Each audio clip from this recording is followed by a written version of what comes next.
brought to you by JigMasters. Step up your game with high-quality performance jigs, spinner baits, buzz baits, and more from JigMasters.com. And always, when in doubt, get the jig out. Welcome to the Reel Down on Paddle and Fin with your hosts, Dan Perry and Jimmy Skinner, where we talk about everything tournament kayak fishing. Here we go.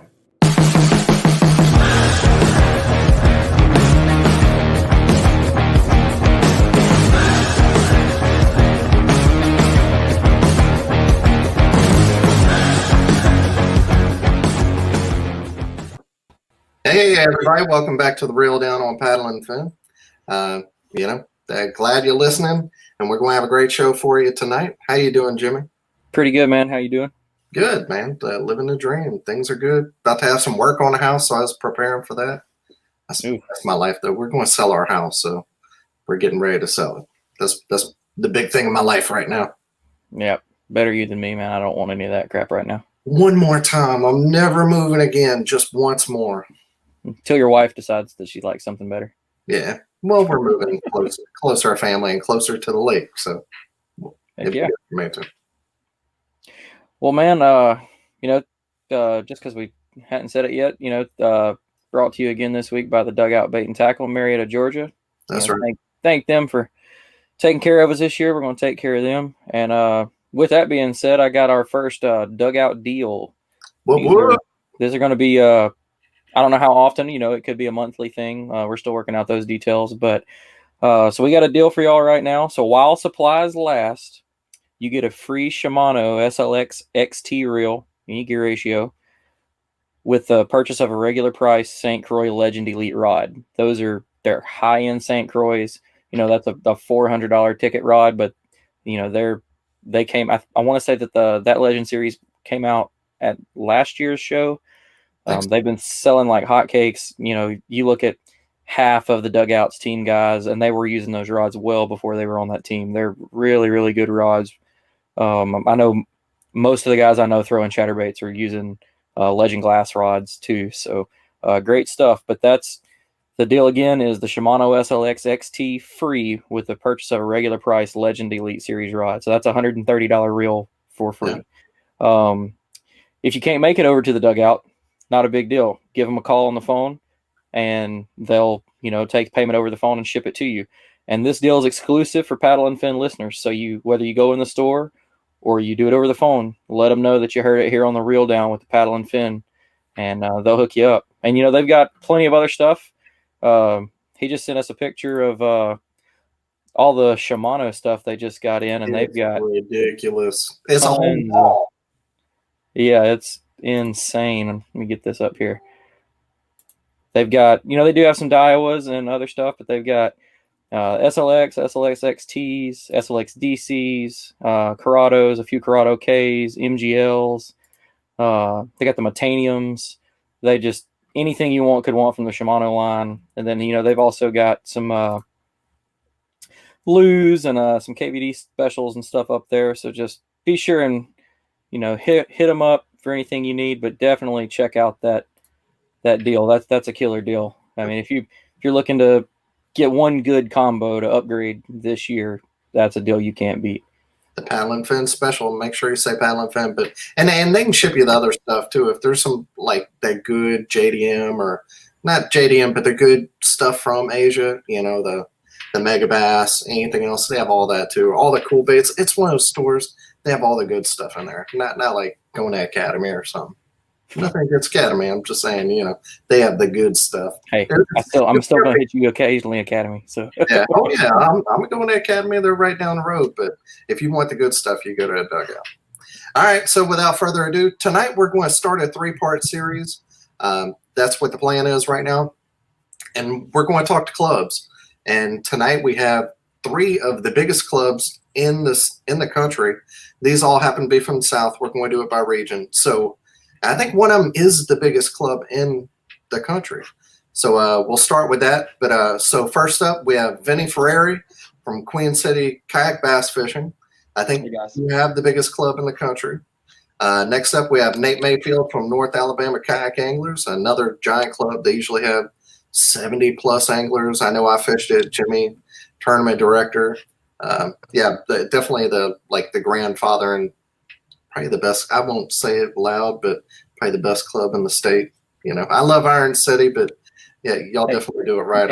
Everybody knows that Nate's the godfather in our state. That's right. That's a known fact. He won't accept it, but I still get to see the chat between the club guys that run everything, and Nate jumps and they jump just as high. That's right. And then last but not least, we got Duc Tran from North Texas Kayak Championship. Thank you, gentlemen, for being on tonight. Thanks for having us. Thanks for having us, man. Yeah, man. So we're just going to talk about clubs, talk about, your trail, how you're doing it, how all the different choices that you're making, whether it's limits, motors. I know that can be a touchy subject, but just regular questions like that. Just trying to find out what the right way to do it is, if there's any changes from last year, and kind of what's on the horizon for your level of club. A lot of times we talk about the national level stuff, but 75% of everybody only fish, like local clubs, and that's what I fish as well most of the time. So, thank y'all for being on the show. All right, so we'll start out. I guess we'll do the big question: motors. Yeah, I think in the South, get straight to it. We're just going to go right for it. Just cut right into it.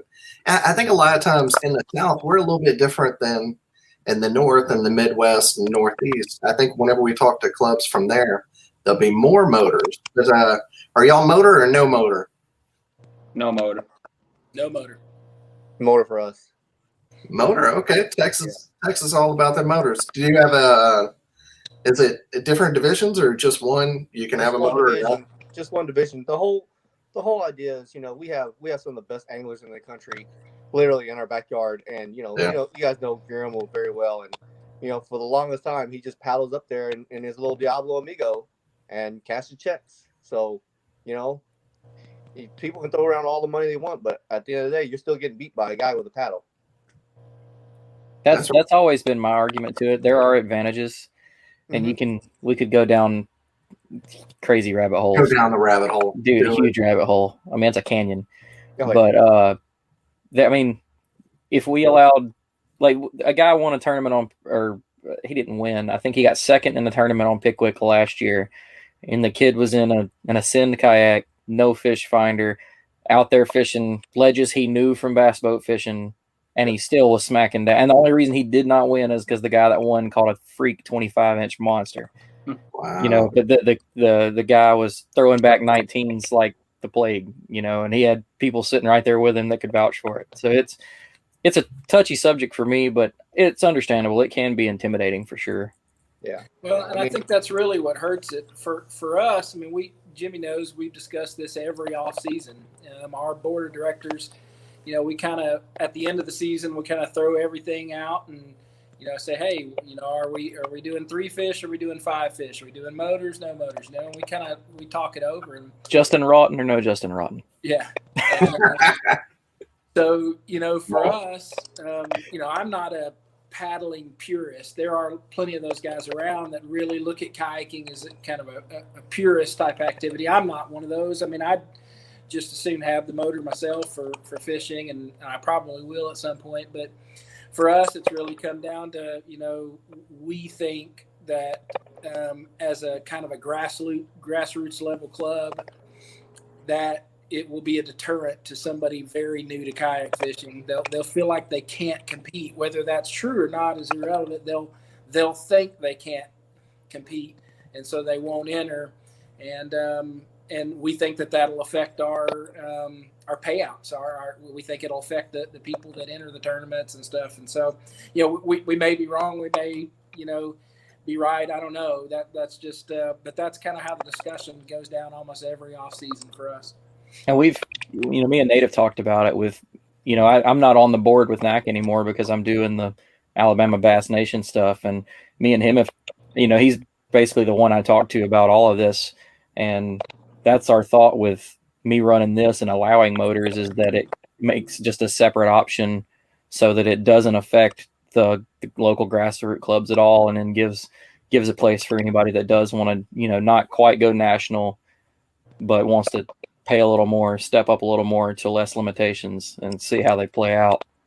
If people don't know, at Alabama Bass Nation, that's the first trail ever to allow motors in Alabama. So I mean that was big for down here, you know. The Coleman guys do it, but Jesse's the only one that ever used a motor, so it doesn't count. Love you, Jesse. But yeah, so every year we our board we do go through that vote and everything. For the last 4 years, I've always been pro motor. The other two guys on the board that's been on since forever, they've been against it. And just last year, they finally just said, you know what, let's do it. And so last year we started allowing motors for the first time.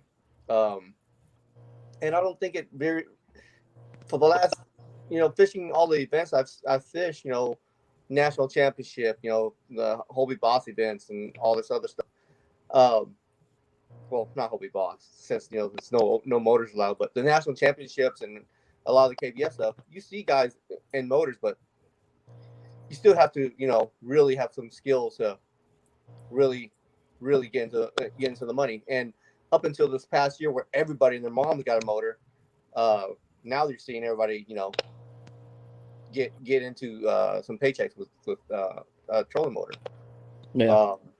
I think it's a big physical advantage, and that's my argument with it. If I have to pedal or paddle, say 4 or 5 miles to a spot, when I get there, I'm exhausted.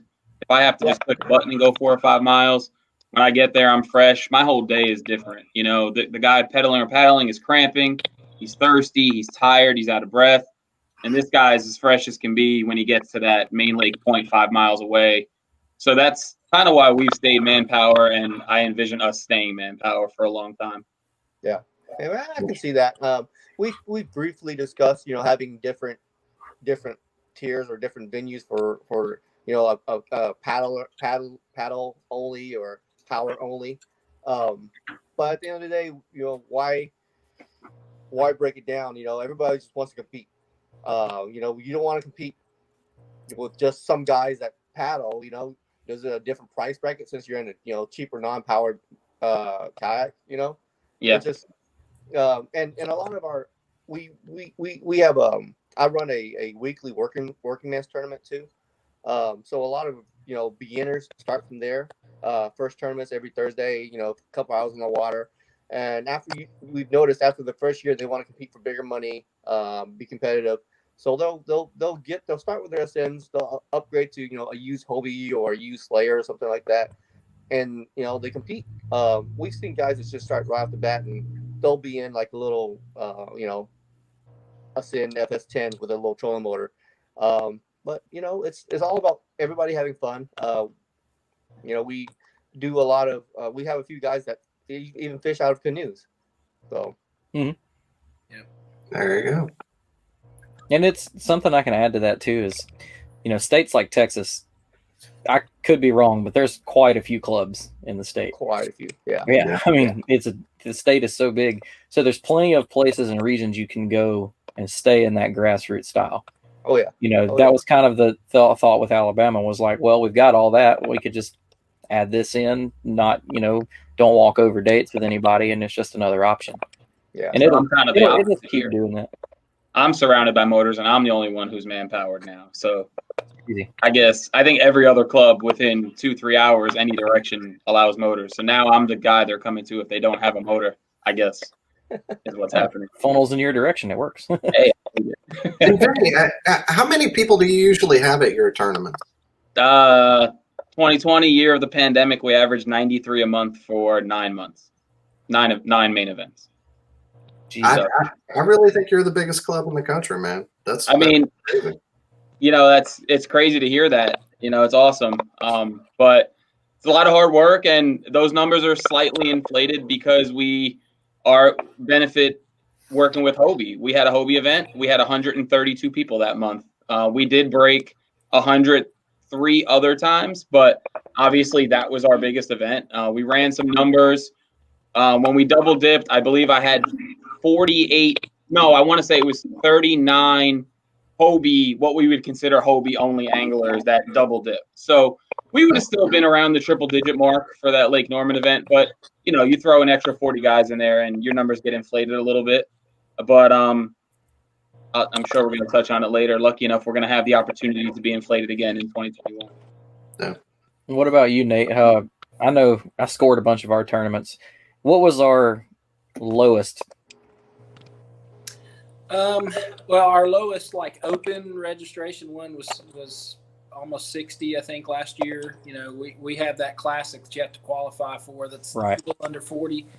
But really our average, you know, even last year with doing, you know, basically virtual events with no, you know, captain's meetings, no weigh-ins, you know, in-person weigh-ins and stuff, we weren't sure how that was going to play out. But, you know, we had averaged about 70 guys per event, per, you know, tournament for several years in a row. And I would say last year we probably averaged closer to 60, you know, and but I mean, really, we were we didn't know what to expect. You know, I've told Jimmy's heard me say this before, but you know, I kind of tell people it's really this all kind of happened almost by dumb luck. And you know, if I had 20 guys show up or if I had 200, I'm cool. You know, I mean, I'm still gonna fish, and frankly, I'm still gonna lose. And He's a liar. And so, you know, you were top 10 in points this year, weren't you? No. You're a liar. I'm pretty sure you were. As long as I can beat my brother, I'm good. Hey. And yeah, so this year y'all are doing 3 different trails, right? So it's like a regular opens, a kids trail, and then a MLF style, all the fish you can catch kind of deal, right? Yeah, so we've been kind of working on it behind the scenes for a couple of years. It's Robert Brown's kind of brainchild. It's something we've kind of done on and off as kind of one-offs, but we decided to put it together and do it in conjunction. We talked with Dwayne and Tony X to kind of figure out a way to do it. And so, yeah, we're going to do our trail, you know, which will end with the big classic at the end of the year. We're going to do our youth trail. We're still going to do the throwdowns and stuff like that. And then we're going to add basically a 3-staged major league fishing type format where we're excited about it. The guys are going to find out what fishery they're fishing the night before, so there won't be any advantage to pre-fishing. They're going to find out which boat ramp they're launching at the night before. It'll be within, you know, an hour or so of our main area. And then, yeah, it's going to be straight total length. I mean, just go out and whoever jacks the most fish and moves on to the next stage. And we're pretty excited. We're going to announce some of the details, but here's a hook and reel down exclusive. We're going all in. The guy that wins it's going to take the whole pot. Because that's quite an accomplishment. It's going to be like winning 3 tournaments, you know, to win it. And he's going to take the whole pot, and you know, we're excited for doing it. We're going to really pump it up on social media. We're going to paddle around and catch some guys on video and talk to them. And I was going to say, I wish I had the clip of the one y'all did at Madison County Lake of Beeve coming across the water, pedaling as fast as he could, because the fishing was tough that day. It got down to the final round, and it was next fish wins. Yeah. So they all spread out from the launch, and he come flying around the corner, coming back as fast as he could with one little dink to take home. And I think he won like $600 from that. It was like a 9-inch fish, and it got he was hauling. And so we're pumped. We're gonna go around and catch guys on video. We've talked with Dwayne. We're gonna try to figure out a way. You guys are TD, so you know this, but you know, presently when somebody submits a fish on Tourney X, it sends the TD an email and says, you know, your fish was accepted or whatever. We're going to try to make it at some point where the notification goes to everybody in the field. So every time somebody catches a fish, just like Major League. You want to talk about stress of the score tracker update? I'm shutting the phone. Awesome. Yeah, it's just going to be blowing up the whole time. I'm shutting the phone. How much are you paying your judge? That's the real question. Yeah. What are you paying your judge? Because it better be good. Hey, I will do that. I will score again this year just to know that I'm sending somebody some bad news. It'll be fun. We think it's going to be a little bit of work, and you know, but we think it's a total. It'll draw a different angler. You know, we've had some guys ask about. We've always done radius launches because there's so many guys, and where guys could kind of launch wherever they want. And this is a way for us to do common launch where, everybody sees everybody. And it kind of goes back to our roots. Our very first tournament on Guntersville, we thought we were a bunch of know-nothings. And we thought we'd have like 15, 20 guys there. And we showed up and it was nuts. There was like 60 guys there. We had no idea what we were doing. Everybody thought we were like professional. We were freaking out because we had no idea what was going on. But it was the coolest thing. Jameson Redding showed up and flew a drone over, and we've got footage of all 60 guys blasting off at the same time. And so anyway, we feel like it's going back to a little bit of our heritage from that little tournament, and we think it'll be cool. We think it'll draw different guys. Hopefully, they can catch some fish. Who makes it to the Classic? Is it from all three? So the Classic invites are our top 15 angler of the year. It's going to be anybody that wins one of our tournaments. And since the MLF style tournament doesn't end in time, it'll actually be going on before the Classic, or at least the final stage will be after the Classic. So he's going to get that person's going to get an invite for next year for 2022. So cool. Yeah. So you win the youth trail event, win a regular trail event, win one of the big bass, top 15 angler of the year, you're in the Classic.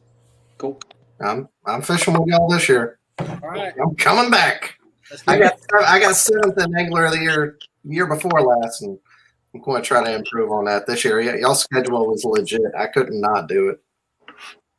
Yeah, we're excited about it. It's we are fortunate, and I'm sure these other guys are too. We're fortunate to have good help. We've got guys that volunteer to help each year, and we've got a board that's guys that volunteer a whole lot of time and a whole lot of effort, and we really are able to kind of just pass a lot of stuff off, and it just gets done. And so we're pretty fortunate. I really am more or less a figurehead. I kind of goof off and give away money, and it's a pretty good gig.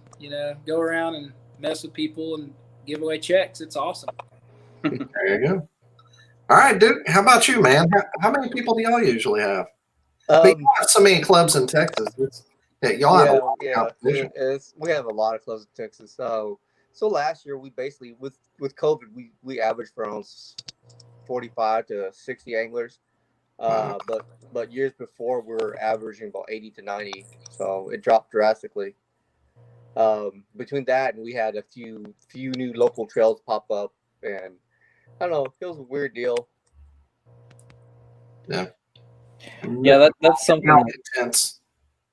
That's something that you have to worry about is like I saw that we had a club kind of pop up on the radar the other day in Alabama, and like you can immediately see all the OG clubs are like, who are you? Back up.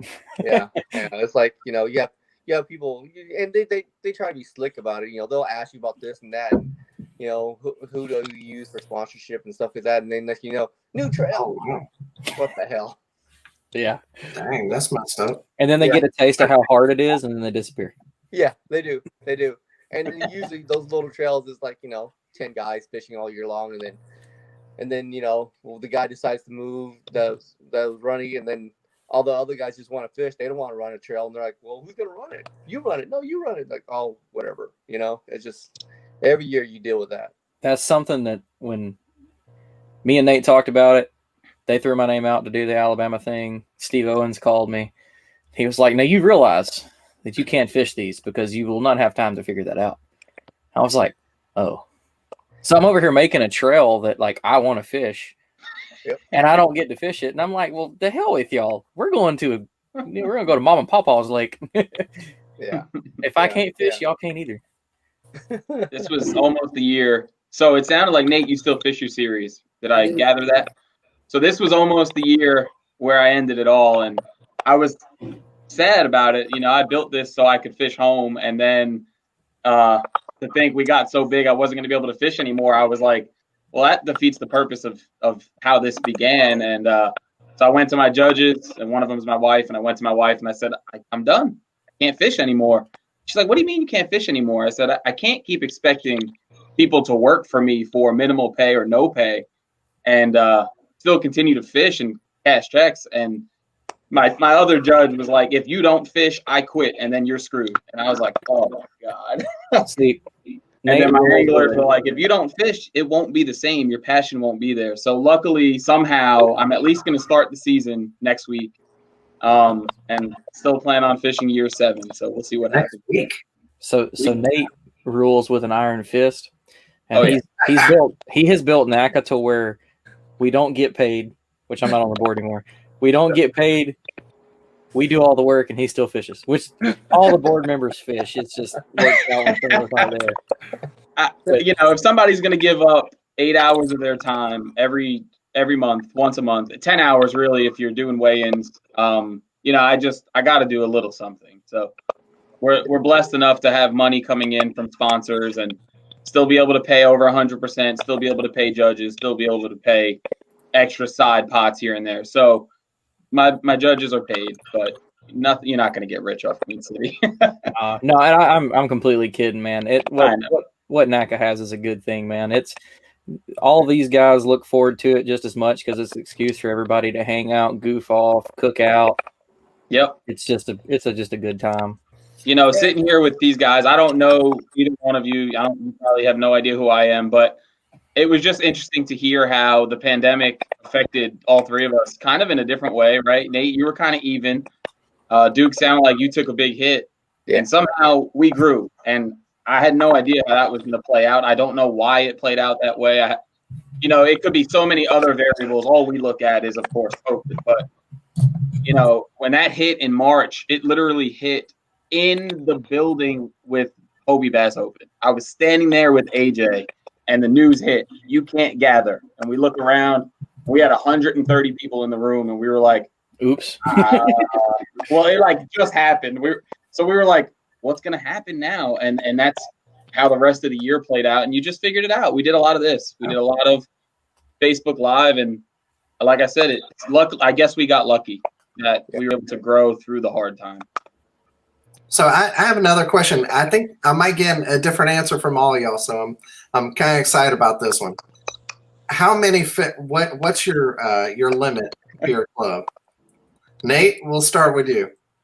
What's my limit? Yeah, limit. How many stringer size?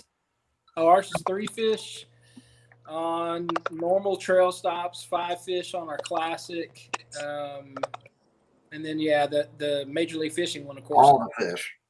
All of them. Duke, how about you? We have a 5 fish limit. 5. And Vinny? You already know. All right. Yeah, 3, 4, and 5. Vinny's, y'all are the only club in the country with 4, right? Hey, I guess it's working. Yeah, man.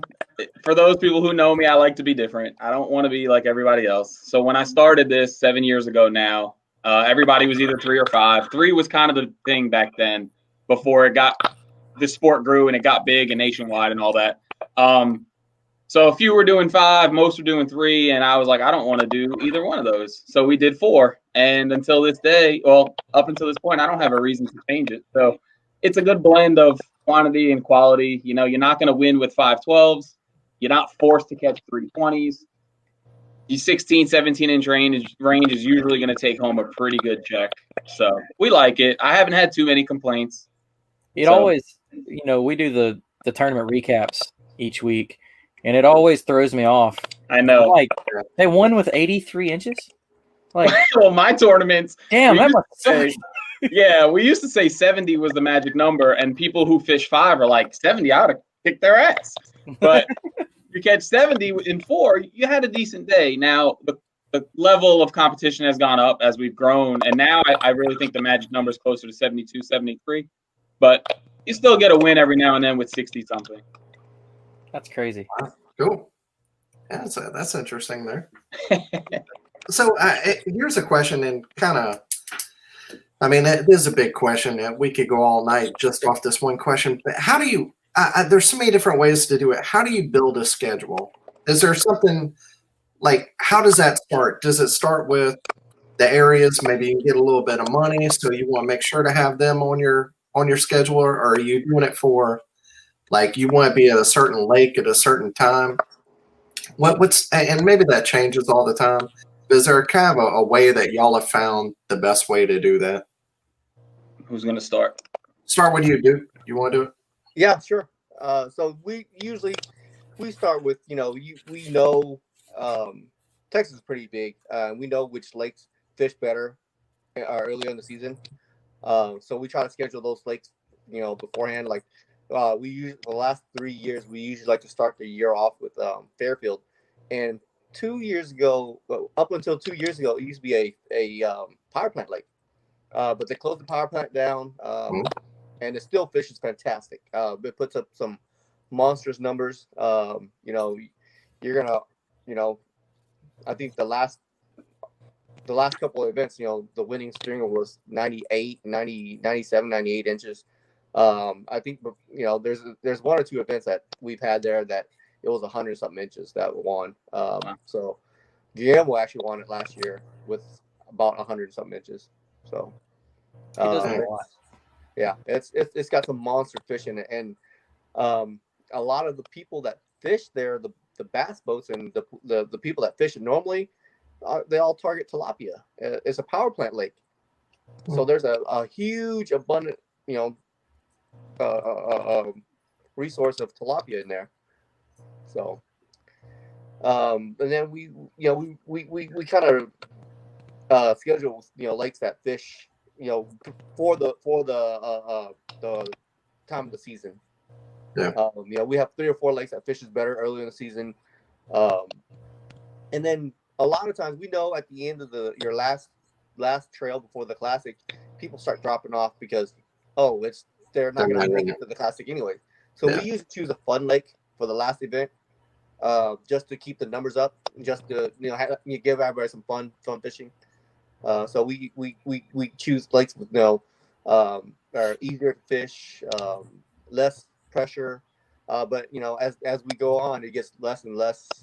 It's harder to find lakes like that. And something like he was asking, like if the money, money from Chamber of Commerce, Board of Tourism, me and you were kind of talking about it before, that you kind of don't, you have certain sponsors that do, but as for now, you don't really look forward to any of that. No, yeah, it's when you have a board, a full complete board with different people that don't work or whatever, then yeah, you can definitely take an afternoon off on a Wednesday and go to a board meeting and present your schedule and your plan and some sort of display or whatever. Media pack, yeah. Yeah, media packet, but with us, 9 to 5, 6 days a week, it's hard to take off in the middle of the week just to go, get $400 from somebody. Yeah, and like we were saying, man, it's so much harder to do any of that than it is just to get dates together and get guys to fish. Yeah.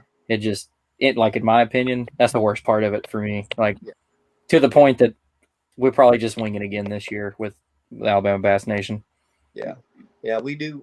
Saying that, we do have, at the end of every year, with so many regions in Texas, I throw a Lone Star Throwdown, and so we get the 6 tournament directors in the regions, in each of the region, together, and we host an event. And a lot of times, we do go to the chamber in that area and try to get some sort of money to help pay for food. Sometimes food costs. A lot of times, our last event was like 169 anglers. So you need a place to do like a 3-day festival, because we feed everybody. We have a beer sponsor, we have a vodka sponsor. Yeah, dude. It's a whole.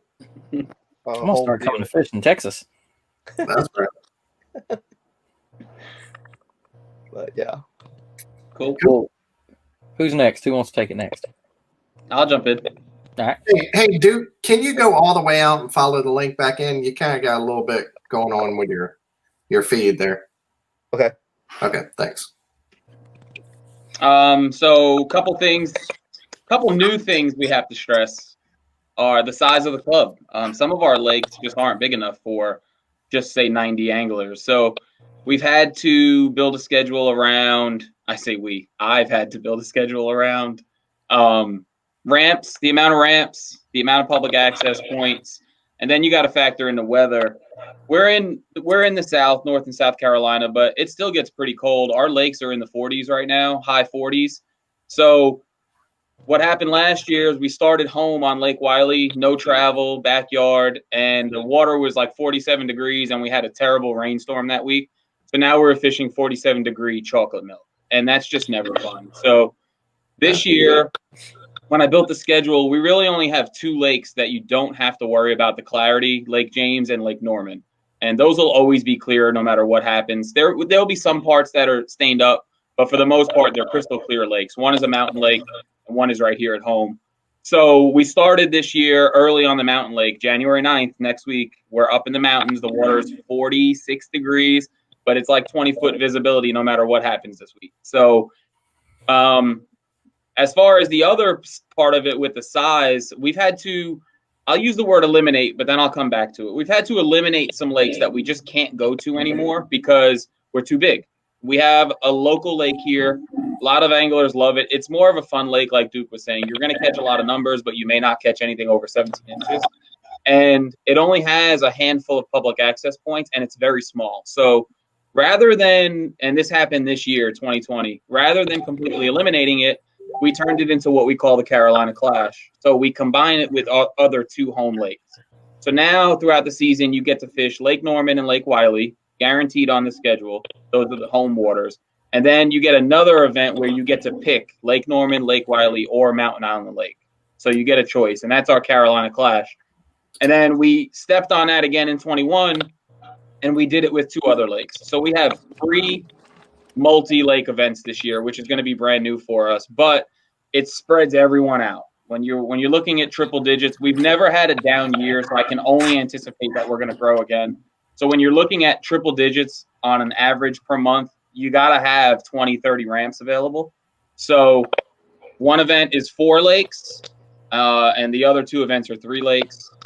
But as far as other planning, the only thing I really try to do is put us on a clear body of water in the cold and in the April time, so we can bed fish, obviously. We don't want to chocolate milk it in April and May. So, but that, I really, and what Duc was saying, he opens up every year on the same body of water for the most part. I try to avoid that. I try to keep everyone on their toes. If we fished Lake Norman in April last year, then chances are Lake Norman next year will be either freezing cold or blazing hot in August. Something completely different to try to challenge guys and not put it in somebody's wheelhouse every year. Yeah, but it makes sense. It's a different way to look at it, though. And I like how you've came up with a way to still handle a tournament with such big turnout. That's, I mean, biggest club in the country, kind of the only one that's got the problem at the moment. So. Let's hope the problem continues. Is there a time where you're going to have to cap it? No, I don't think so.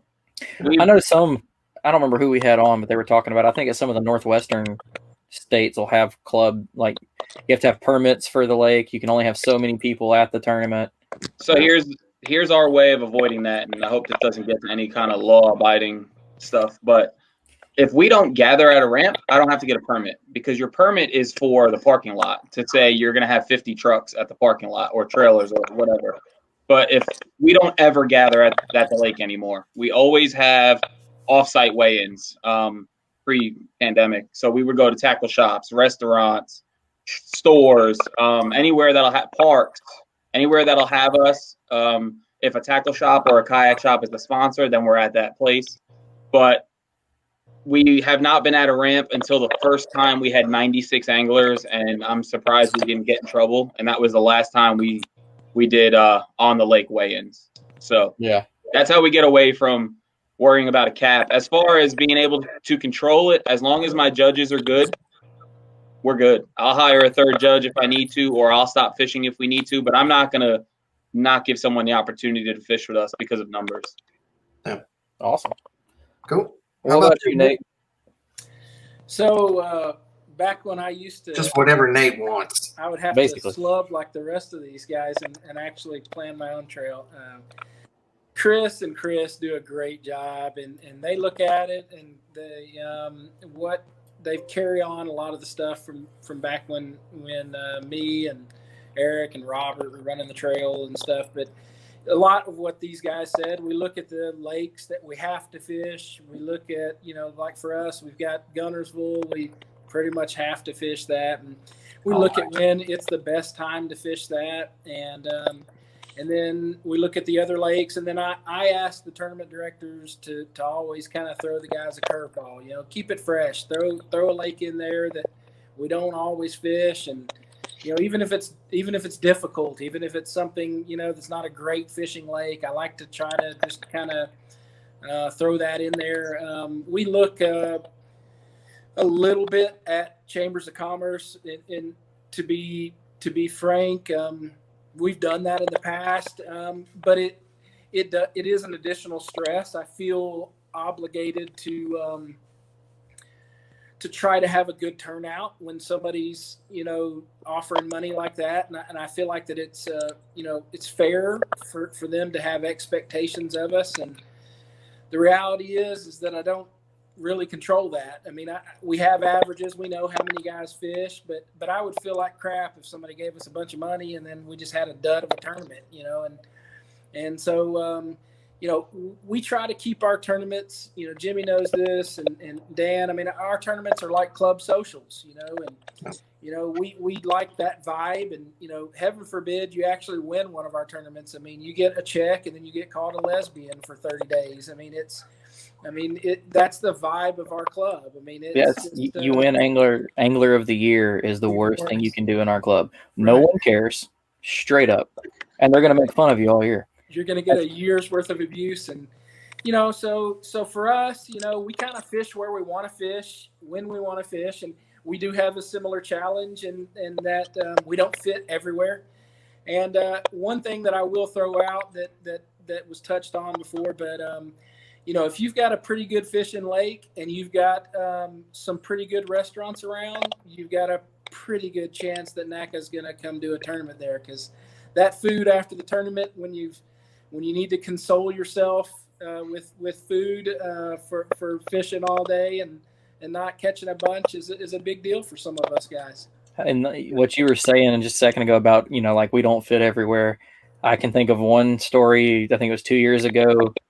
I can't remember what restaurant, but we had I think we had 72 people there and one waitress. Yeah. They didn't think we was bringing the folks, and we brought the folks. She did it, and I bet you she made some money that day. It was good food too. Something I want you to touch on. You did touch on the curveball, but something else that we do that I don't think a lot of clubs do is the river stop. Explain that. So at its core, when I first got into kayak fishing, I grew up fishing in a canoe in a river just north of where we lived, and I loved it.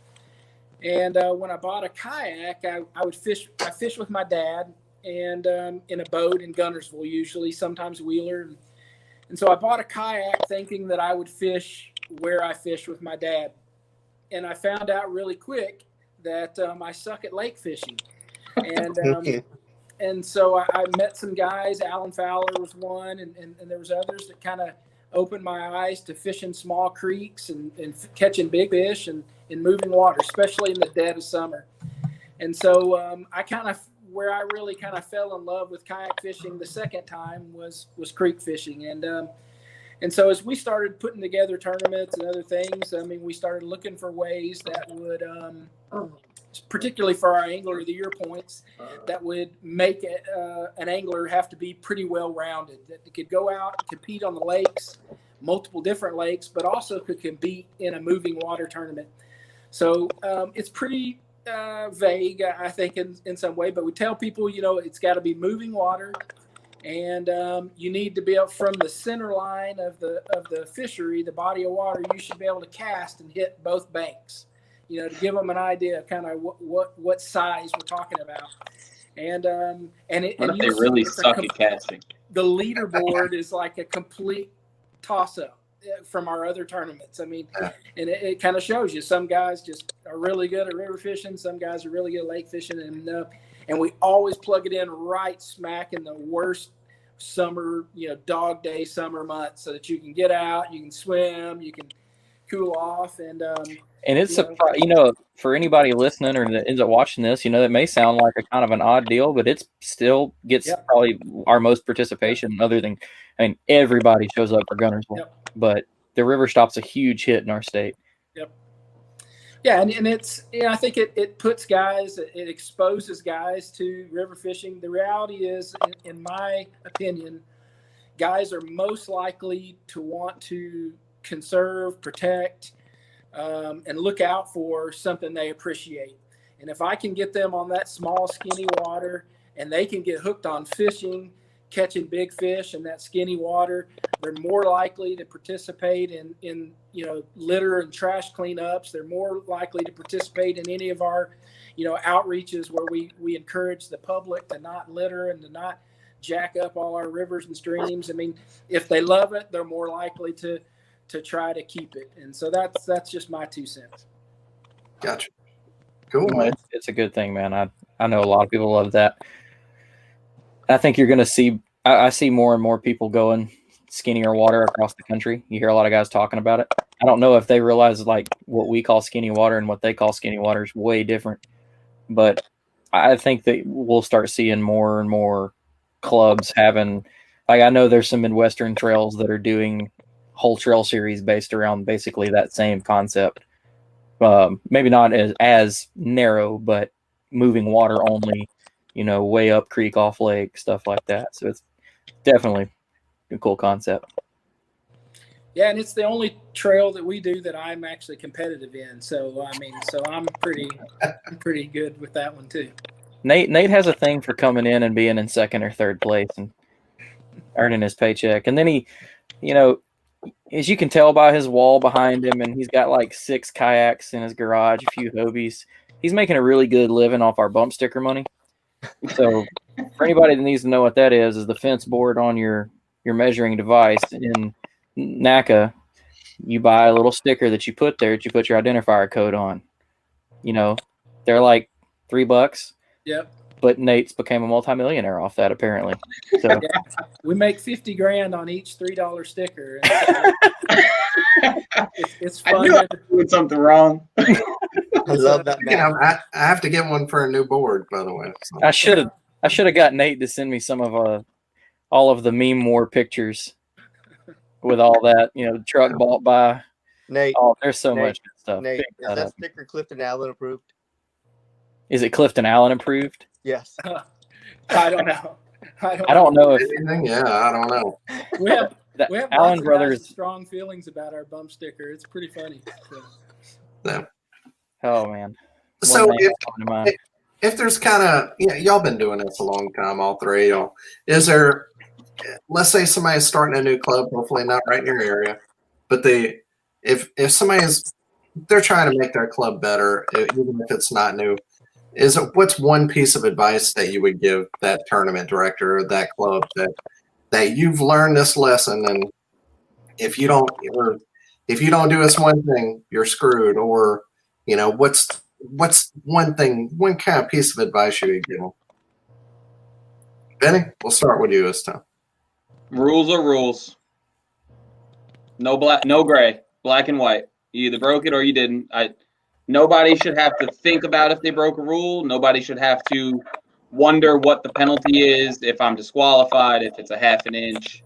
Nobody should wonder if I'm going to walk a tight line here, if a mouth is open or not. It's either open or it's not.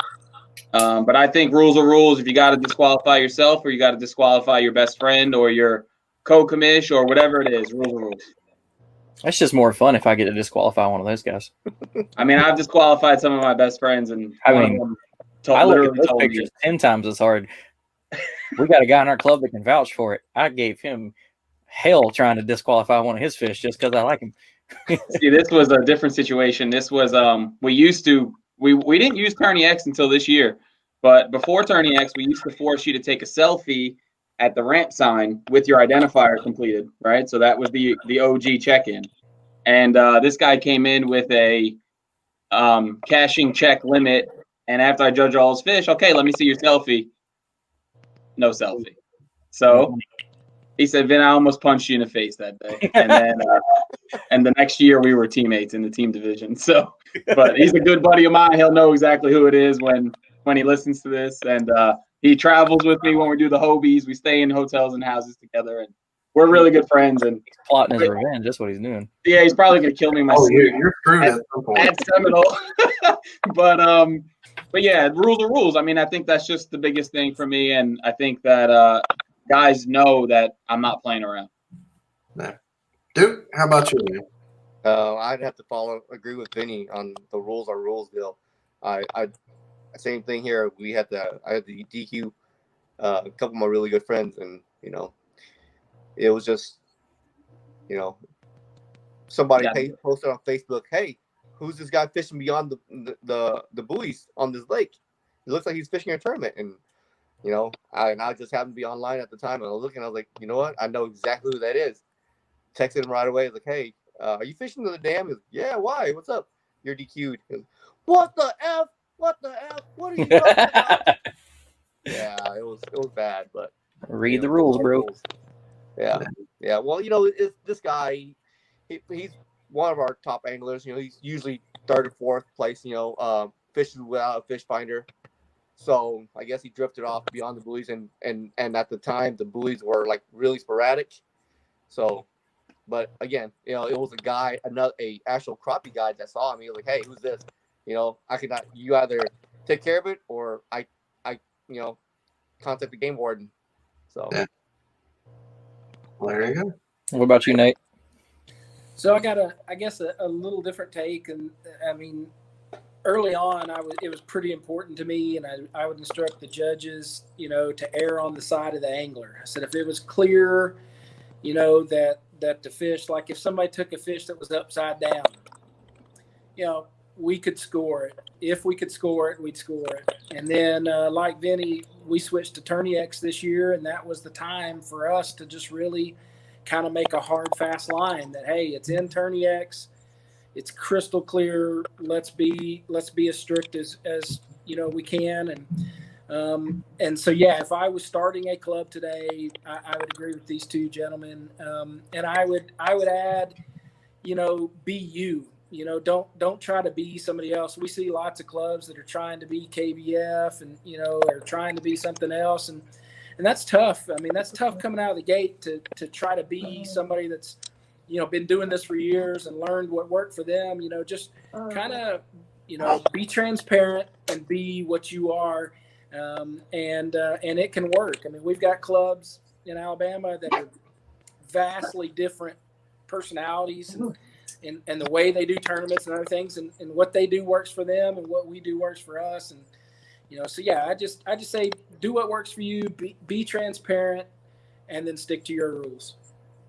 Something I'll add to it, so you're new, you got an idea, you want a new club. First look, if there's clubs in your region, don't do it. If instead of making too many opportunities and burning bridges and just causing a bad time, if there's already clubs in that area, go to those club directors and see if you could help, because we've all talked about it here. Everybody knows it's a lot of work, and most of the time it's not paying. If there's not a club in that area, but you've got well-organized clubs in your state, start there. Talk to those guys. They'll be glad to tell you. I agree with Nate 100%. Do your own thing, but it's also nice to get information from somebody that's done it for years and knows, like, hey, you're going to hit this brick wall right here. You could dodge it by doing this. But that just a small piece of information. I think that's what's helped me setting this up be so much easier, is talking to, Nate with, club in Alabama, Steve, all the way up to national directors, like, help me, help y'all. It just, everything goes smoother. Yeah. I mean, I've been fortunate enough that we've kind of helped several clubs in the state, start up and get going, and I've been happy to do that, and and that's the advice that I've really kind of shared with all of them is don't try to drive the same car and live the same house that your daddy lives in when he's been working for 20 years already. Just start out small, You know, do what you do well. Certainly learn from other clubs. Certainly be observant and see what works and what doesn't work. But don't want it all at the very beginning, because I'm sure these guys will tell you. I mean, I'm not an anxious person. I'm not a nervous person. But you show up at a tournament and there's twice as many people as you thought was going to be there. You're going to have some heartburn. You're going to have some anxiety when you're the tournament director. I mean, you're going to go, oh man, is everything right? You know, and it's okay to kind of grow into it, I guess, is what I'd say. Yeah, there you go. Well, I've actually, Dan, I don't know if you've got any more questions for him. I got one more before we close it out here. I just want to know for each of y'all, y'all probably have a lot of y'all guys listen. Is there anything new for 21 that y'all want to talk about? Any rule changes or new sponsors or anything at all? So whoever wants to take that can. I'll start. I'm not going to sit here and individually list sponsors because I'm obviously going to miss somebody and then I'm going to get a text message. So I'd just like to say thank you to all the sponsors who support Queen City. You guys are the reason we're able to pay judges, provide food, do $2,000 in trophies a year, guarantee $1,200 payouts every month, add 10 events and still keep the guaranteed money, have over 5,000 in the Tournament of Champions pot. So it's you guys. So thank you to the supporters. As far as rules, our big change this year is we eliminated the hog trough. We are catch only and we are metal catch only. I didn't feel like I could eliminate one plastic board and bring in another. So we are staying with the OG catch and the new catch X. As far as any other rules, everything else pretty consistent. We went down. We did eliminate a little bit of trolling. This is one of the things that comes up every year. You guys were talking about you had stuff that came up every year before. Some guys want to be able to troll from spot to spot. Some guys can't stand it. So we had originally you were allowed to troll up to 2 rods. We changed that down to 1 rod, and then we'll reevaluate that again moving forward next year. But new for 2021, we added another event. So guys, I give guys some power in the off season to take a vote and tell me what they want. So when we originally started many moons ago, we were six trail events. We grew to 7, and then we stayed there for a bit, and then we grew to 9. And then, you know, I thought guys would want an off season, but I guess not. So we went to 10, and we're at 10 this year. So that's why we're starting so early, January 9th. And then we'll end in November, and then your only off season is when Santa shows up. But looking forward to it. I'm glad I got to hang out with you guys tonight and meet some of other high-level directors in the country. I'd love to be able to put something together where the 3 of us came together. But we are all very far from each other, so I don't know if that'll ever happen. But, yeah, nothing too drastic for 21 for me. Paddle and Fin, if you do on Dale Hollow, where you can have each top 5 from each of your clubs, you could do that and kind of meet in the middle. 15-hour drive, buddy. Yeah, I hear you, man. Yeah, nothing's convenient for everybody. I know, and that's the crazy thing, right? When a national trail comes out, the first thing I look at is the championship, right? Because otherwise, it doesn't make sense. So this year, the Hobie Championship is reachable for me, so that's why I'm gonna make a run at it at least. I hear you. All right, Duke, how about you, man? Man, honestly, you know, I started a new job, and I'm taking our only new change this year is I'm taking a step back from actually TDing each event because the tournament directions, we don't fish our own events. I usually do, you know, 100% of the scoring. We have another board member that usually, you know, jumps in when it gets busy. But again, we all have full-time jobs, you know. So I'm taking a step back. Tracy Dugan's actually going to be TDing most of the events. And you know, I had to give up TDing my own events so I can fish other events. Yeah. So that's about it. That's you know, hopefully I'm able to travel a little bit more and fish a couple more events this year. But you know, started working at Mariner Cells, and it's just, you know, taking up a lot of my time. A lot of weekends, I'm sure. Yeah. Well, cool. Well, good luck to the new guy, I guess. Yeah, he's got that DQ'd. Oh boy. Oh, really? Oh, well, there you go. Nate, how about you? His audio is pretty rough. Yeah. I think we may end up losing Nate. Are you eating chips? What's the sound? Yeah, well. Yeah, we had Nate most of the time. Well, I know a little bit of it. The new MLF series, that's something new for NAKA this year. Couple movements with board directors. Got a couple new guys running the youth trail that we do. We had some guys, their kids are so good that they're just beating our butts now in the regular trail. Got some new guys coming in with younger kids that are really good, so they're going to run the youth trail. No big changes with rules that I know of. I don't think they're changing to 5 fish anytime soon. I know we're not going motor.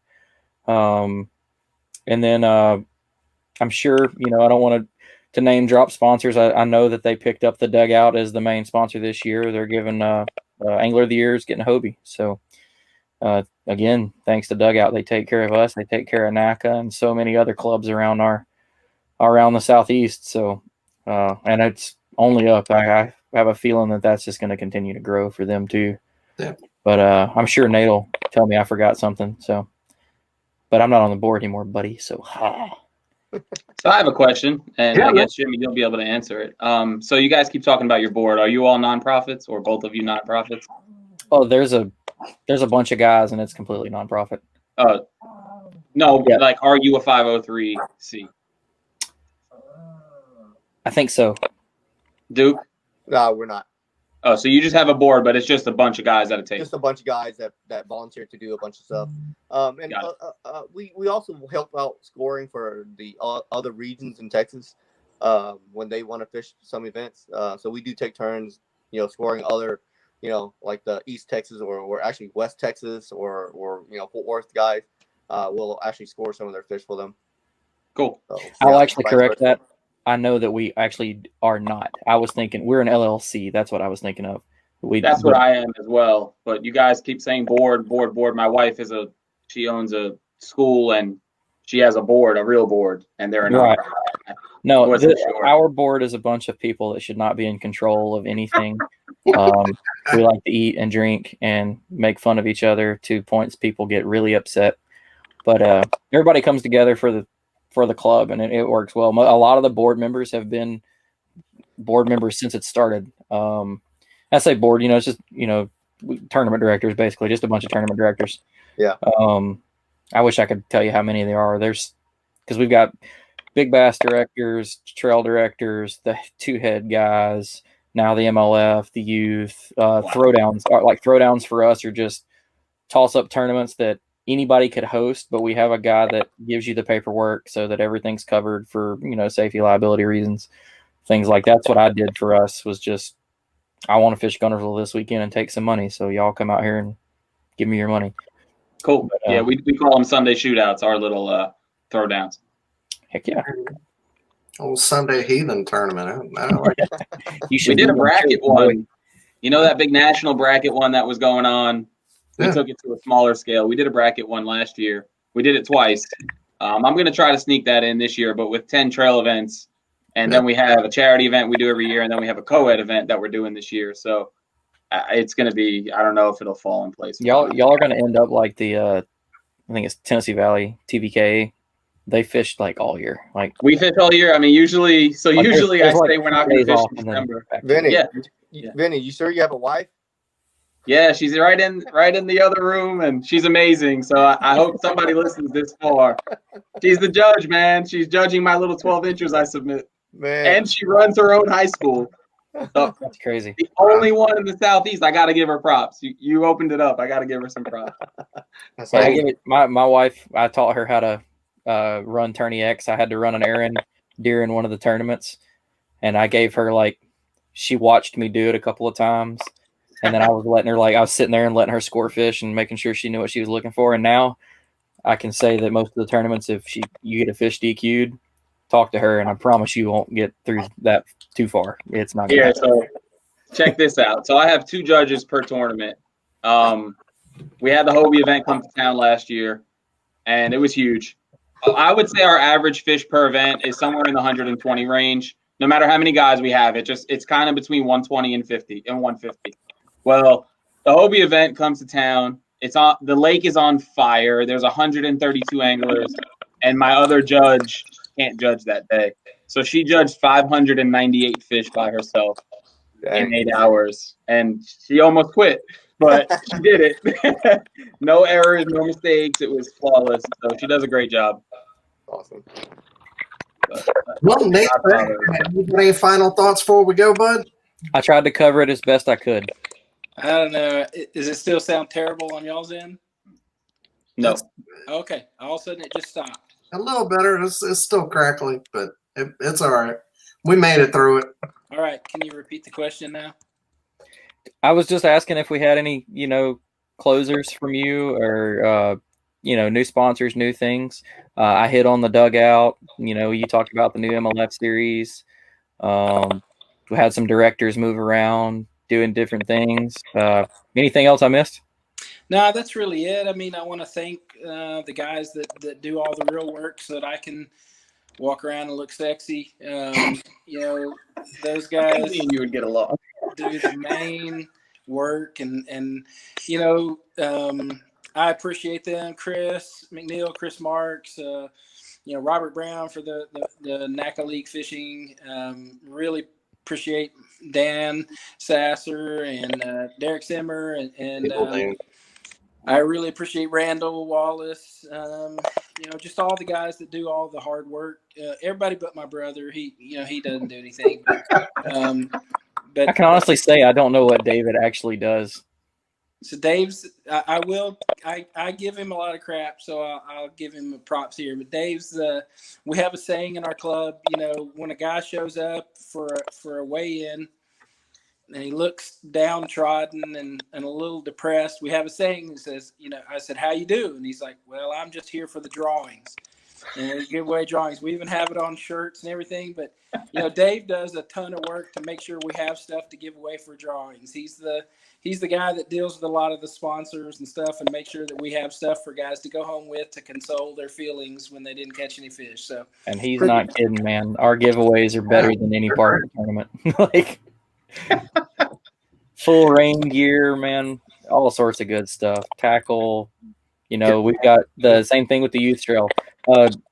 Correct me if I'm wrong. I think everybody in the youth trail goes home with something. Everybody, yeah. I mean, if you deal with it with sponsors at all, you can, that some are pretty easy and some of them can be, a little more difficult to get a hold of or get your foot in the door. You drop that you're doing a youth trail and man, the stuff just comes out of the woodworks. People will be like, "Here, take this 500 packs of Zoom craws," and you're like, we love the youth trail. It's my, I'll tell this just little story. We take these kids and they start fishing and they'll make it 30 minutes. And then about 9 out of 10 of them will get bored and they'll start goofing off and they'll start throwing rocks and goofing off. And all it takes is one kid that's a grinder that catches a fish and everybody will see it. And then you watch them. They'll flood back to their boats, grab those rods and start grinding. It's my favorite thing in fishing to see happen. And it happens every hour. I mean, it's like clockwork. They'll get bored. The grinder will keep going. He'll catch a fish, and then everybody's back into it. So, yeah, that's my favorite event that we put on. There you go. Well, we appreciate all y'all, and next week we'll have another region, 3 more tournament directors, and we appreciate everybody listening and watching. And if you're going on the water, be safe out there. Thanks for having us, guys. Thanks, guys. Thank y'all so much. Thanks for tuning in this week, everybody. The Reel Down was brought to you by the Dugout Bait and Tackle in Marietta, Georgia. They have everything you need for your next fishing adventure, from rods, reel, line, and tackle, all the way up to Hobie fishing kayaks. They carry all your favorite brands like G. Loomis, St. Croix, Shimano, and many, many more, as well as all of our best bait company. Give them a like and follow, and head on over to the Dugout Bait and Tackle today, and be sure and tell them that Paddle and Fin sent you. Thanks for tuning in to another killer episode on Paddle and Fin. Don't forget to go check out our website at paddle, the letter N, and fin.com. Don't forget to check out the YouTube channel at Paddle and Fin. If you got a question, comment, want to hear from a future guest on a future episode, feel free to email us at paddle, the letter N, and fin at gmail.com. Don't forget to follow us on social media at Paddle and Fin on Facebook and Instagram. Shout out to our show supporters, Angler. The Angler button and app just makes for a better time on the water and creates a virtual logbook for every fishing outing out on the water. Shout out to Rocktown Adventures, located in northern Illinois, for all your kayaking, camping, and hiking needs. Shout out to JigMasters Jigs. When in doubt, get the jig out. Go to JigMasters.com.